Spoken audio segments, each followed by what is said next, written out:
ಉತ್ತರ ಪ್ರದೇಶದ ಅಲಹಾಬಾದ್ ಹೈಕೋರ್ಟ್ ಇದೀಗ ಮಹತ್ವದ ಆದೇಶವೊಂದನ್ನು ನೀಡಿದ್ದು ದೇಶಾದ್ಯಂತ ಚರ್ಚೆಯಾಗ್ತಾ ಇದೆ.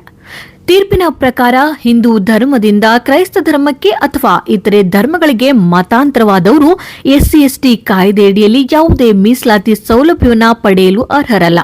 ನ್ಯಾಯಾಲಯದ ಮಾತಿನಂತೆ ಮತಾಂತರವಾದವರು ಎಸ್ಸಿ ಪ್ರಮಾಣ ಪತ್ರ ಬಳಸಿ ಮೀಸಲಾತಿ ಪಡೆಯುವುದು ಸಂವಿಧಾನಕ್ಕೆ ಮಾಡಿದ ವಂಚನೆ.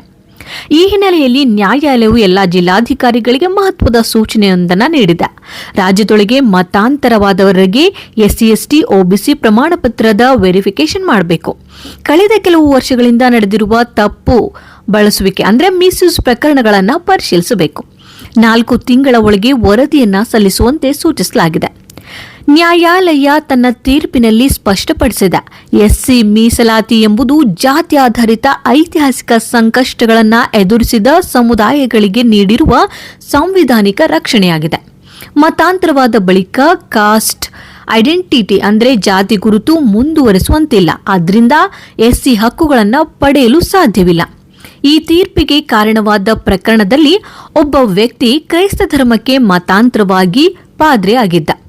ತಾನು ಹಿಂದೂ ಎಸ್ಸಿ ಎಂದು ಹೇಳಿಕೊಂಡು ಎಸ್ಸಿ ಸೌಲಭ್ಯ ಪಡಿತಾ ಇದ್ದ ಎನ್ನುವ ಆರೋಪವಿತ್ತು. ಇದರಿಂದ ನ್ಯಾಯಾಲಯ ಸಂಪೂರ್ಣ ತನಿಖೆಗೆ ಆದೇಶ ನೀಡಿದೆ. ಇದರಿಂದ ಮುಂದೆ ಎಸ್ಸಿ/ಎಸ್ಟಿ ಮೀಸಲಾತಿ ಪಡೆಯಲು ಧರ್ಮ ಮತಾಂತರದ ಮಾಹಿತಿ ಸರಿಯಾಗಿ ನೀಡದಿದ್ರೆ ಕಾನೂನು ಕ್ರಮ ಎದುರಿಸಬೇಕಾಗುತ್ತದೆ ಎಂದು ನ್ಯಾಯಾಲಯ ಎಚ್ಚರಿಕೆಯನ್ನ ನೀಡಿದೆ.